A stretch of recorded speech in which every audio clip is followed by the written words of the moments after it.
Hello guys, welcome back to my YouTube channel. അപ്പം നമ്മൾ ഇന്ന് ഉണ്ടാക്കാൻ വന്നത് ചെറുപയർ പരിപ്പ് പായസമാണ്. ഇത് നമ്മൾ 250 പേർക്കുള്ളതാണ് ഉണ്ടാക്കിയത്. നമ്മുടെ വീട്ടിൽ പൊന്നുവിൻ്റെ ബർത്ത്ഡേ ആണ്. അപ്പോൾ പൊന്നുവിൻ്റെ ഇതിൻ്റെ ഭാഗമായിട്ട് നമ്മൾ പള്ളിയിലും കുറച്ച് അയൽവക്കത്തുള്ളവർക്കൊക്കെ കൊടുക്കുന്നുണ്ട്. അതിന് വേണ്ടിയാണ് നമ്മൾ ഇത്ര ഉണ്ടാക്കിയത്. അതിനുവേണ്ടി നമ്മൾ ആദ്യം എടുത്തേക്കുന്നത് ചെറുപയർ പരിപ്പ് 2.5 കിലോയാണ് ഇതിന് വേണ്ടി എടുത്തേക്കുന്നത്. ഇത് നമുക്ക് ആദ്യം ഒന്ന് അടുപ്പിൽ വെച്ചൊന്ന് ചൂടാക്കി എടുക്കണം.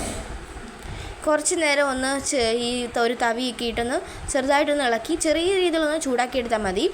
അതിൻ്റെ ഒരു ഒരു ചെവയുണ്ട്, അതിൽ നിന്ന് മാറാനായിട്ടൊക്കെ ആയിട്ടാണ് അതിങ്ങനെ ചെയ്യുന്നത്. അത് കഴിഞ്ഞ് നമുക്ക് ആവശ്യത്തിന് പച്ചരി, നമ്മൾ ഒരു 3/4 കിലോ പച്ചരിയാണ് എടുത്തേക്കുന്നത്.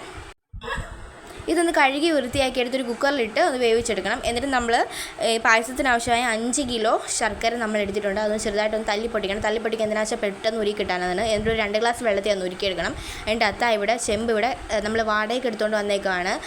നമ്മുടെ ഇവിടെ വലിയ പാത്രം ഈ 250 പേർക്ക് ഉണ്ടാക്കാനുള്ള പാത്രമില്ല. അപ്പം അതിനുവേണ്ടി ഒരു കഴുകി വൃത്തിയാക്കി എടുത്തിട്ടുണ്ട് ചെമ്പ്. എന്നിട്ടിപ്പം നമ്മൾ ശർക്കര ഉരുകി വൃത്തിയാകുന്നുണ്ട്. അപ്പോൾ നമ്മളൊരു അടുപ്പയിൽ ഒരു 2 ലിറ്റർ വെള്ളം വെച്ച് വേറെ ചെരുവത്തി തിളപ്പിക്കുന്നുണ്ട്. ആ വെള്ളം തിളച്ച് വരുമ്പോൾ നമ്മൾ കഴുകി വൃത്തിയാക്കിച്ചുള്ള ചെറുപയർ വരെ അതിലോട്ട് ഇട്ട് കൊടുത്ത് അതൊന്ന് വേവിച്ചെടുക്കണം. എന്നിട്ട് നമ്മളിവിടെ ഈ പായസത്തിന് ആവശ്യമായിട്ട് 8 തേങ്ങയാണ് എടുത്തിരിക്കുന്നത്. ഈ തേങ്ങയൊന്ന് ചിരവി നല്ല രീതിക്ക് ഒന്ന് പിരിഞ്ഞെടുക്കണം. ഇത് 1-ാം പാൽ 2-ാം പാൽ എന്നിങ്ങനെ രണ്ടായിട്ട് തിരിച്ചെടുക്കണം. ഇപ്പം നമ്മൾ ഇതെടുക്കുന്നത് അരിച്ചെടുക്കുന്നത് 1-ാം പാലാണ്. ഇപ്പോൾ 2-ാം പാൽ എടുക്കുന്നത്.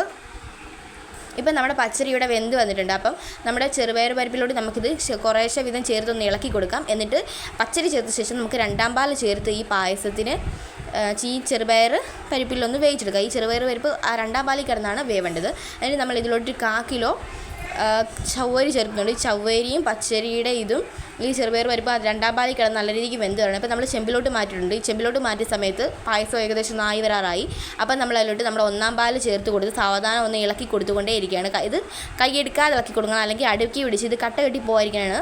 ഇപ്പം നമ്മൾ ഇതിന് വേണ്ടി എടുത്തേക്കുന്ന കപ്പലണ്ടി 1/4 കിലോ കപ്പലണ്ടി, 1/4 കിലോ മുന്തിരിങ്ങ, പിന്നെ ഒരു തേങ്ങയുടെ അരമുറി തേങ്ങ ചെറുതായിട്ട് കൊത്തിയായിരുന്നു. ഇതൊക്കെ ഒന്ന് എണ്ണ മൂപ്പിച്ചെടുക്കുന്നുണ്ട്. പിന്നെ കപ്പലണ്ടി നമ്മളിവിടെ എടുത്തിരിക്കുന്നത് 1/4 കിലോയാണ്. ഇവയെല്ലാം ഒന്ന് വറുത്തെടുക്കണം. അപ്പോൾ നമ്മുടെ പായസം ഇവിടെ നല്ല രീതിക്ക് വെന്ത് നല്ല ഉടഞ്ഞ് വന്നിട്ടുണ്ട്. ഇത് കട്ട കെട്ടിയില്ല. ഇപ്പം നമ്മുടെ നേരത്തെ അരിച്ച് വെച്ചിട്ടുള്ള ശർക്കര, നമ്മൾ നേരത്തെ ഉരുക്കി വെച്ചിട്ടുള്ള ശർക്കര നമുക്ക് ഇതിലോട്ട് അരിച്ച് ചേർത്ത് കൊടുക്കണം. അല്ലെങ്കിൽ ഈ ശർക്കരയിലെ കല്ലും മണ്ണും അഴുക്കുമൊക്കെ നമ്മുടെ പായസത്തിൽ വീഴാതിരിക്കാനാണ് നമ്മളിങ്ങനെ അരിച്ചു കൊടുക്കുന്നത്. അരിച്ചു കൊടുത്തപ്പോൾ തന്നെ നമ്മുടെ പായസത്തിൻ്റെ കളർ ലൈറ്റ് ബ്രൗൺ ആയിട്ടുണ്ട്. ഇനി നമുക്കിതിലേക്ക് 2 ടീസ്പൂൺ ഏലക്കാപ്പൊടിയും പിന്നെ 2 ടീസ്പൂൺ ചുക്ക് പൊടിയും 2 ടീസ്പൂൺ ചെറിയ ജീരകപ്പൊടിയും നമുക്ക് ഇതിലോട്ട് ചേർത്ത് കൊടുക്കണം. പിന്നെ നമ്മൾ നേരത്തെ വറുത്ത് വെച്ചിട്ടുള്ള നമ്മുടെ മുന്തിരിങ്ങയും കപ്പലണ്ടി തേങ്ങാക്കൊത്തും എല്ലാം നമുക്ക് അതിലോട്ട് ചേർത്ത് കൊടുക്കാം. എന്നിട്ട് നമുക്ക് ഒരു 1/4 ടീസ്പൂണോളം ഉപ്പും ചേർത്ത് നമുക്ക് ഇളക്കിയെടുക്കാം. പിന്നെ ആവശ്യത്തിന് ഒരു 150 ആവശ്യത്തിന് നെയ്യും കൂടി ഇളക്കി വേണം ഇതിൽ ചേർക്കാനായിട്ട്. അപ്പം നമ്മുടെ ചെറുപയർ പരിപ്പ് പായസം റെഡി ആയിട്ടുണ്ട്. നിങ്ങൾക്ക് എൻ്റെ ഈ വീഡിയോ ഇഷ്ടപ്പെടുന്ന ചാനൽ ലൈക്ക് ചെയ്ത് സബ്സ്ക്രൈബ് ചെയ്ത് ഷെയർ ചെയ്യണം.